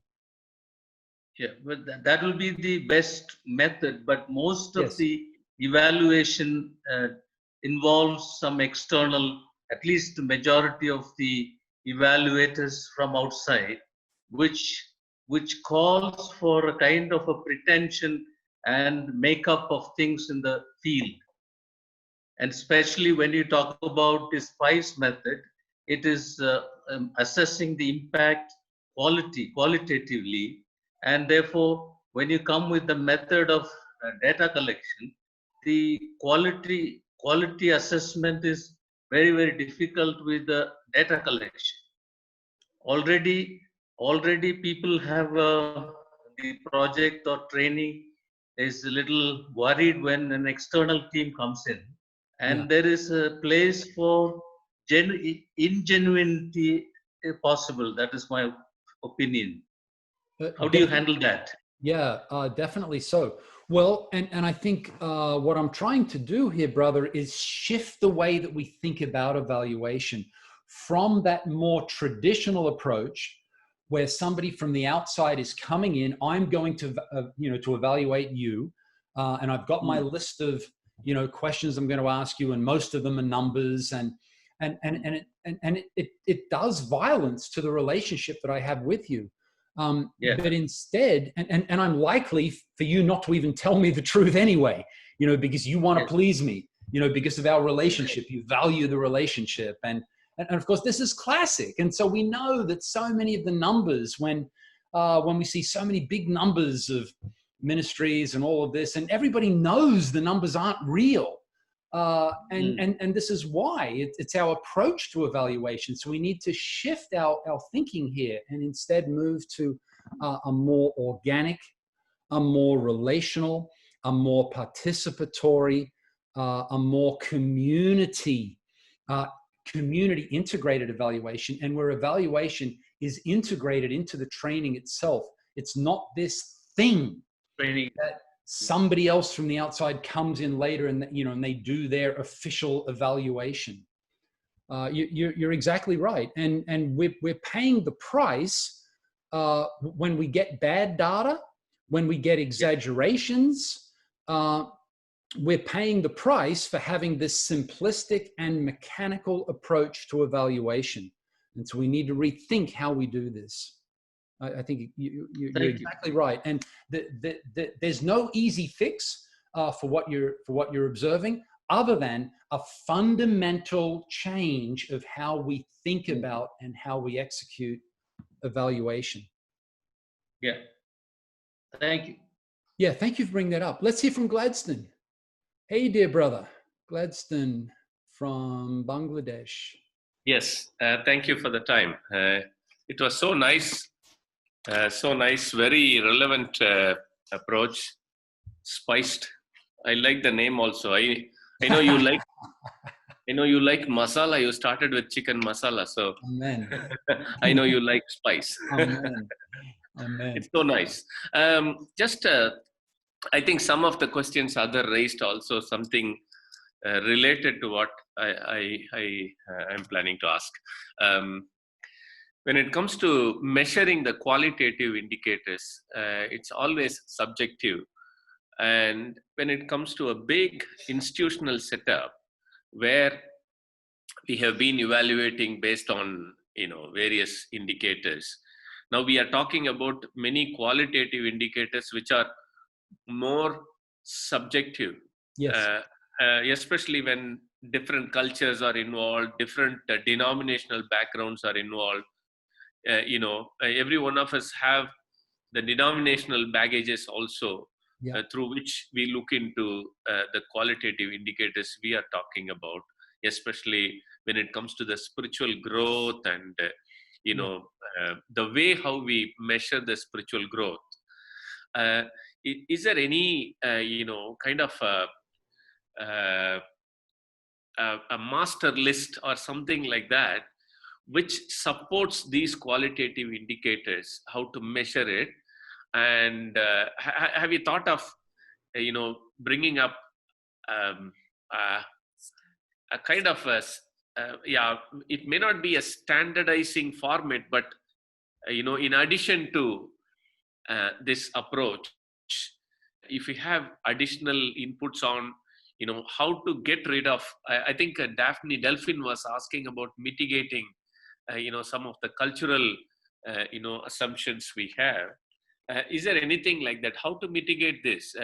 Are there any additional documents you have or modules you have to help people get rid of the subjective, issues we have when we evaluate such indicators? It's a great question, Gladstone. And let me say several things. Firstly, we're not going to be able to get rid of the subjective nature of qualitative evaluation. That fundamentally is the nature of qualitative evaluation. And also, secondly, we're not going to be able to get rid of the cultural differences. For example, let's think about servant leadership. Who wants to build servant leaders? Well, of course, we all do. We all know we need to, in every culture. But servant leadership will look different culture to culture. In some cultures, which are very high power distance, a Westerner might come in and see something and say, oh, wow, that's abusive leadership. That's, authoritarian. That's terrible. Yep. And in reality, it may be, but also it may not be. It may be that the leader herself is actually deeply a servant leader, but their leadership is being expressed in a way that's appropriate in a very high power distance culture, And so we have to embrace this reality. We have to embrace that there will be a high level of subjectivity, and that there will also be considerable cultural differences of how life change is expressed, life transformation is expressed from one culture to another. And so this is where the spiced model can be very helpful to us, because it shows us that we need to be that we have to interpret. You remember it was the third one there in the SPICE model, that our data needs to be interpreted to people. See, our problem is, and we get this from the Industrial Revolution, that we so want to have production lines. We want everything just to be systematic and straightforward and standardized. So we just keep doing the same thing the same way. We can just, press the on button and it'll just all take care of itself. And that's not how leaders are built. And that's not how good evaluation occurs. We have to embrace the fundamental difficulty of this and the fundamental complexity of this. And at the same time, at LeaderSource, we have, because we're creating tools for everyone to use. And so we have some tools that will help. For example, the 5C indicators. And so that will, which I know you're very familiar with. And so that will, it gives you some measure of standardization. It gives us some clarity, but still, that's going to look different culture to culture, and it's going to be expressed in different ways. And so and here is the art of impact evaluation. We're not going to be able to reduce it to a science. And I know that is frustrating to people, of a certain personality who want everything's very nice and orderly, and, everything moves in straight lines and it's always the same. And, but that we all know, those of us who are on the front lines, we all know that's not the reality of the work. And so please, let's embrace the challenge of this, the messiness of it, the complexity of it, and the need for us to be artists in our evaluation. Is that okay, Gladstone? Yeah, thank you. Yeah, great. Thank you. Thank you for asking that. That's a great question. And the problem has been is that the traditions of evaluation have all been this mechanical, science-based stuff that we've been telling ourselves that this will work, and we've been telling each other, yes, you can have SMART goals for every aspect of impact, and it's simply not true. We need to yes, you can sometimes, but but we need to think much more broadly. Change of thinking is what I'm asking for here and encouraging. Carol, can you share? I think you have some insight into what Delphine was sharing before. Yes, I just wanted to say that, in terms of these cultural issues, we've seen a couple of them before. And for example, maybe you're doing ministry in a certain area of your country, but not in other areas. And sometimes donors want to know about that. And so then you have to give this cultural background or explanation that you were talking about. So for example, you may have more receptivity to leader development training in a rural area versus an urban area, because either the people are more open or the people that are bringing the training are from the rural area. Yeah. So then people, the donors will say, well, why aren't you in the urban areas? Well, we haven't raised the leaders that we need to go into the urban areas, because the urban areas culturally will reject our rural area trainers. So sometimes you have to give some context that way. Or another one could be because of low-hanging fruit. So certain cultural groups within a country can be very open to training, and they're ready and they're wanting to receive it, whereas others are just not there. They don't see the need. They think they've got it figured out themselves. So sometimes these are things that you need to explain to donors or to people of why your information looks like this and not like that. Yeah. And I was also thinking of a particular that maybe doesn't apply so much to the leader development, but again, with children's programs, there was a time when we figured out we needed to cut out uniforms around the world as part of our subsidized materials for economic reasons, because we could expand the ministry so much more if we weren't subsidizing uniforms. But we had a lot of resistance from many parts of the world, including Africa, and we just couldn't understand what was going on until we figured out, or they explained to us, that uniforms were an important part of school. So the identification of children going to school with their uniforms was then carried over into club. And so we had to figure out, well, how are we going to deal with this cultural, barrier that we have here? So we just, tried to say, as we dug deeper, well, do kids wear uniforms to Sunday school at church? Well, no, they don't. Well, if they can go to church and get training in Jesus there without a uniform, then maybe they can also do it to the Awana Club. And of course, if you like it, you can have the uniforms. It's just we're not going to pay for them. So then get the church to, if they value it, to figure out, well, economically, is this something we can do? Okay.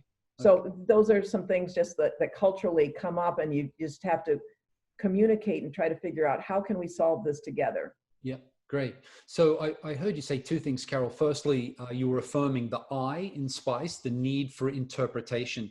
That as we're having the participatory metrics on the front line in an organic way, then that will need to be interpreted to the donor, for example.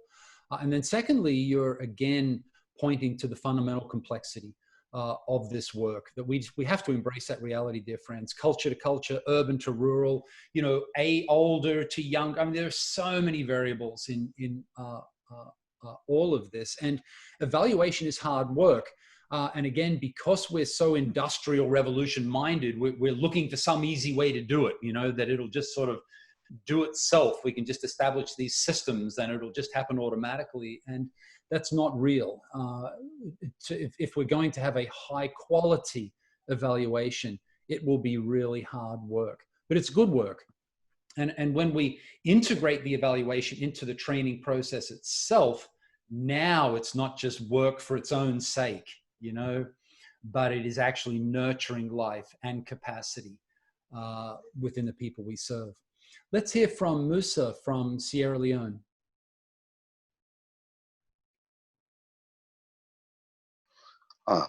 Hello. Yes. Hello. Yes. Thank you so much for your presentation. In your presentation, you said specifically the goal of developing a leader should not be limited to building the leader, but their vision and capacity to build their own leaders. Yes. My question therefore is, what are the methods you will use to be able to identify the leader's vision while you are training? You're asking, how do we nurture leaders' vision? Yes. To be building other leaders. Yes, that is it. Good. That is it. Do you have our Building Healthy Leaders course, the BHL? Yes. Okay, I good. have. Because in that we try to do that there. So, for example, here are some examples. There are 1,000 ways that you can do this. Obviously, think 4 dynamics. You know, anytime we might mute you, dear brother. I think thank you. We're getting a lot of noise there. So always think 4 dynamics. Anytime the question is, how do we transform somebody's life, whether it's their spiritual life or their vision, the answer is 4 dynamics. So think 4 dynamics. So relational dynamic. Expose the leaders you're building to leaders who have a passionate vision for building leaders' lives. Yeah? That will nurture vision for building leaders. Lead the people you're building in reflection on the current situation in their churches, in their nation. Lead them through a process of reflection where they will recognize, my goodness, look at the disasters that we are facing in our nation right now because of the unhealthy leaders, because of the lack of leaders. Look at the character and the quality of our churches, again, because of leaders. My goodness, we need to be building leaders. We're in a crisis. That will nurture vision. Teach from the example of the Lord Jesus and show the leaders that you're building that this was one of the core things that he did. He built leaders. This will nurture vision. Why did he build leaders? Well, he's about to leave. He's about to turn everything over to these guys. And so he had to establish them in their own leadership and them with the vision of them building leaders.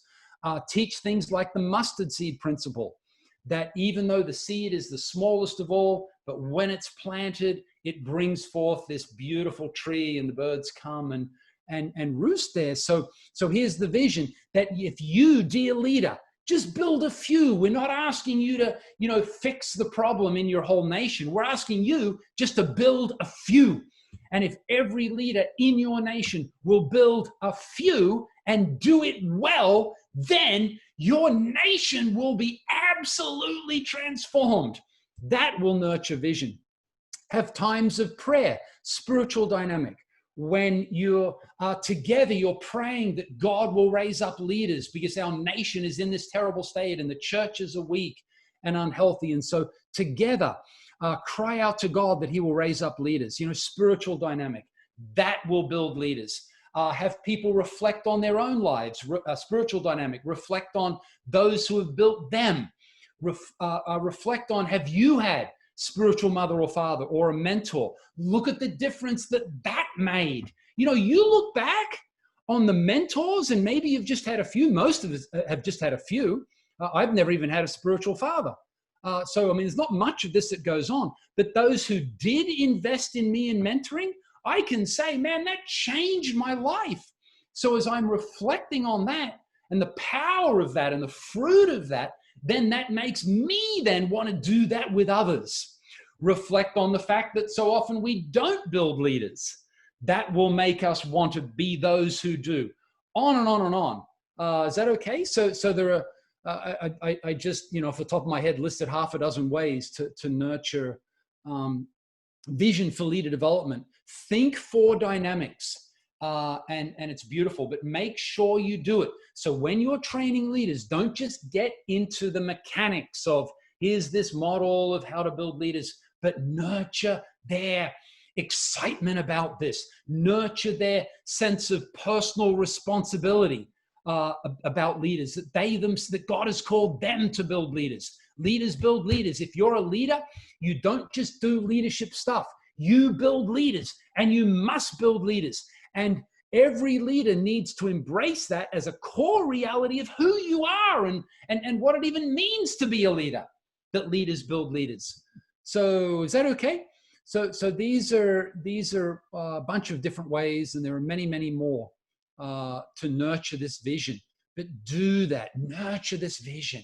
Then they'll be asking you, tell me, how do we build leaders? I want to. Oh my goodness, my nation, we need leaders. That's the problem, you know? And so, oh, how do I do it? How do I do it? I want to learn. I want to learn. Now you'll have really engaged learners.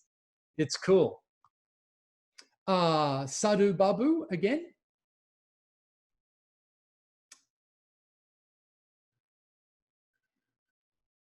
Sadhu Babu. Can we, yeah. Yes. You're on, dear brother. Yes. I just want to give maybe one or two examples related to when our car breaks down, we go to a mechanic, and mechanic has a checklist. He will ask, what are the problems? Tire or engine or gear or what are the details? If we are not honest before the expert mechanic, I think we will not fix our car problem, and the car will continue to run with the problems. So I just want to use that analogy to our own evaluations. Unless we are self-examined ourselves, and when we are not truthful and honest, I think that kind of evaluation is not an evaluation, and we need to be honest before God. We are not doing the evaluation for anybody's sake. It is for the glory of God and for the good work what God has done in the lives of the leaders and in the lives of the community. And we need to be truthful in all our approach and processes. Amen. Then we can say it is acceptable and pleasing to God, and that it will be the worship. And our evaluation should result in worshiping the Lord. Amen. That's my thought. Yeah, very much so. Very good. It's the second time, dear brother, that you have emphasized the need for honesty, and I really appreciate that, or else it's just going to be meaningless, isn't it? And I love your image about when you take your car to the mechanic and then he asks you questions and he's got a checklist there. And in LeaderSource, this is a part of our calling to serve the body of Christ in this way, to design, create, and provide these sorts of checklists, you know, that are not mechanical, but will help us think robustly about life transformation, what that means and how that occurs. And so we've developed many of these checklists actually to evaluate everything from the beginning of the training through the training to the impact of the training, simple models and frameworks.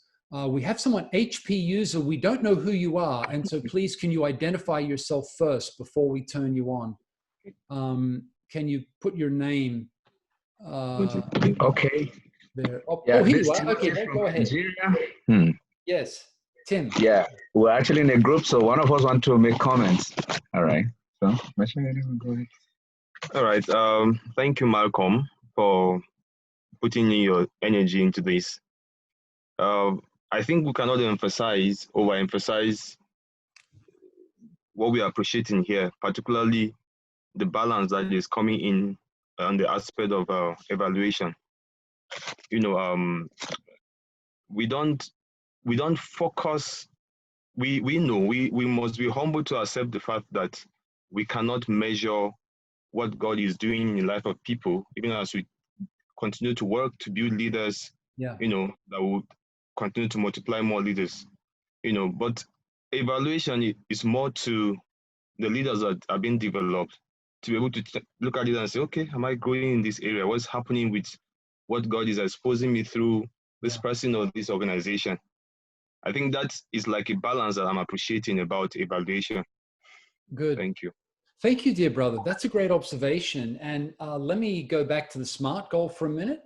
The fifth part of the SMART idea is T, which is time bound, you know, that our indicators need to have a timing attached to them, you know, by this date. it'll take this long to do this or that. And what our brother just shared from Nigeria there is that it's a journey, isn't it? It's a journey of growth, that we're growing in our dependence on God. We're growing in the effectiveness of our leadership. We're growing in our servanthood. And all of this, so again, this is why it's very hard to have SMART goals for impact, because it's a long-term thing. I mean, what are you going to say? That someone's going to be humble within 2 years, after the training? It's meaningless. But we can, at the same time, observe that they are growing in humility. They're growing in their servanthood. They're growing in their dependence on Christ. They're growing in their ministry impact. So it is a journey, and a more qualitative, a more artistic approach will be able to capture that journey rather than trying to have a mechanical measurement and time-bound approach. Robinson, can we hear from you again, dear brother? Hello, can you hear me now? Yes, we're hearing you. Very often people refer to the disciples and Jesus's training when you talk about impact and training of people. My question is, you also referred to the disciples once or twice, I think. My question is, what kind of evaluation method that Jesus followed? Can we identify any method that Jesus had when he trained the disciples? Or, in my opinion, the trainer himself evaluated now and then as he trained the people. So what do you say? Was there any method? Yeah, definitely. And it was observation, wasn't it? He was constantly observing their lives, and he would evaluate them. And he would tell them off at times. Sometimes he's pretty brutal when, it's for their lack of faith. So he has just evaluated their faith, right? And then he tells them the lack of faith, and then he tells them what to do about it. And so then it's all right, let's grow in that area. So he was constantly evaluating them. Think about in John 6, where the multitudes are with the Lord Jesus over several days. And at the end of that time, they're hungry. And Jesus says to his disciples, you feed them, and to Philip. And John 6 says, this he said to test him, because he already knew what he was going to do. And so Jesus, it says it there. It literally says that he said that to test him. And so we know that Jesus was constantly doing this. He was constantly giving them opportunities to see how well they did. He was constantly evaluating their relationships with each other. But it wasn't to give them a score. And it was not just to hit them with a stick. It was so therefore, now we're going to do this to help you grow, because we need to address it. So we see Jesus constantly evaluating, and he encouraged them also to evaluate themselves, to reflect on what they were doing. So would you say it's an integral part of the training itself than an end part or the external part? Exactly. That's exactly right. And this is another one of the paradigm shifts, isn't it? That instead of seeing evaluation, that's something that, that just happens afterward as this separate, independent thing.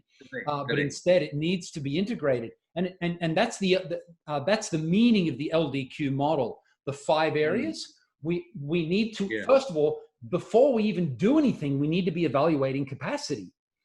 Secondly, we need to be evaluating the design. Thirdly, then as we start doing the work, we need to be continually evaluating it. Is it working? Are we doing what we said we would do? Is it actually working? Fourthly, evaluating the outcomes. Fifthly, evaluating the impact. So all the way through, evaluation needs to be integrated into everything. That's the first aspect of integration. The second aspect is we need to integrate evaluation into the community. Remember, leaders are built in community. They're not built just sitting behind a desk listening to a lecture. They're built in the life and the relationships and the challenges and the good and the bad of what happens in the community. And so the community needs to be continually evaluating, continually thinking about this. And then thirdly, it needs to explicitly be integrated into the training process itself, so that we're constantly doing something, and then we lead the people we're serving. All right, let's forget that. Let's stop doing that. But let's get up in the stands, up in the grandstand, looking down on the field. We were just on the field in the game. Now let's get up on the grandstand and let's look at what just happened. What did it mean? Why did this happen? What did we learn? Why did it go bad? Why was it good? Do that. And then that will then nurture the lifelong capacity of reflection and evaluation in the leaders we build. And that will be of such help for them, so that then they will become lifelong self-evaluation, evaluation of their work, evaluation of those around them. This is a part of nurturing their thinking capacity so that they can be healthy and effective leaders. Is that okay? Yeah, thank you. Good. Balchandra, please. Nina. Yeah, good evening, sir. Thank you so much for this wonderful session on evaluation. Okay, I just want to say that this concept of organic evaluation is so good, especially when we think about our Eastern culture. Yeah. In our culture, it is very hard to get people to say what the real thing is, because it is considered as rude, and they try to say the things that they think that we want to hear. Yep. So that the atmosphere will be good. So it's a real challenge. But about this organic evaluation, in the course of communication, as you said, there can be many things that we can understand. And then again, I was also thinking about God constantly evaluating everything that we do. And every time when we go wrong, He will tell us through His Holy Spirit. Amen. And He keeps evaluating us. Amen. So Amen. I thought about getting into a car. When you get into a car, you need to put on your seat belt. And if you don't put, it keeps on beeping. Yeah. So that's exactly what the Holy Spirit does. Yeah. Amen. The Holy Spirit will keep on beeping till you do what you're supposed to do. Yeah. And the evaluation comes immediately. Yeah. So really want to thank you for That's great. this thought and the word. Thank you. That's great. Thank you. So we should be creating these opportunities for us to have this kind of interaction with the Holy Spirit, and for the leaders that we're serving, create an opportunity for them for this kind of spiritual reflection, so that they can hear the beeping of the Holy Spirit. That's a great image. Thank you. Let's see, Gladstone again. You're on. For coming back again. Yeah, this is not a question. This is an idea, a bit of expensive idea for you. Expensive idea. What we are talking, I should accept that I am so fond of the connections framework. Yeah. Ever since I came to know 10 years back about the connections framework, I have been using in various contexts. Still we are using in the institutional setups as well as in the non-institutional setups. Yeah. What we are talking here is about paradigm shift, and we are creating a culture of leaders building leaders. Yes. And not just institutional leaders or just a transformational leaders. We are talking about the kingdom leaders. Amen. Can you create an ongoing forum or platform, a virtual platform, where practitioners like those who are using in different contexts share our ideas, thoughts, and have ongoing interaction? Because what we are learning from each other is very valuable. This is so nice. I'm really thanking God for the coronavirus. I should not make such comment, but these kind of Zoom forum is really, it's timely, I would say. And this enabled all of us to meet, though we are at home, just sitting in our couches, we are able to connect with each other. Yeah. Can you create something like LinkedIn or, some, a kind of a network, a virtual network, where we can share our thoughts, where we can learn from each other, where we can post what is happening through our work and, question if there are doubts, there are challenges, whether someone can help us with, new ideas and thoughts and revelations. Just a thought, just an idea. I thought it will be very helpful. Yeah. I'm just sharing. Thank you for the opportunity. Yeah, thank you, Gladstone. You are so helpfully creating work for us. Yes, that's very gracious of you. Thank you.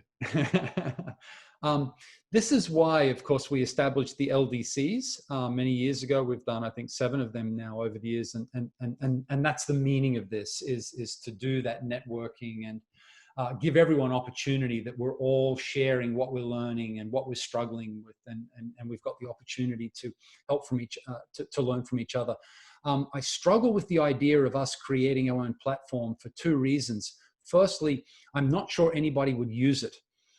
Everyone's already on like 20 different social media accounts, and I just don't know that people will use it much. We have actually tried to do this in the past, and it just did fail. People just wouldn't use it.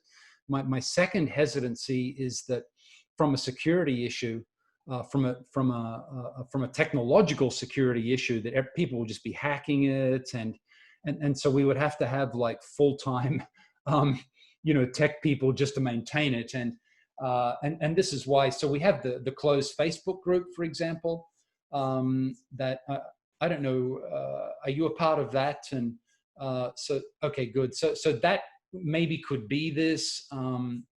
Yeah, it's something that, again, maybe I just need God to speak to me here, but I see more problems than I've thought about it, but I see a lot of problems. But the LDCs are fantastic, and I'm hoping that we can do another LDC soon and have people from, we had 850 leaders, from all around the world come to the last one. It was a very rich time of engagement. Yeah, thank you for suggesting that. Good.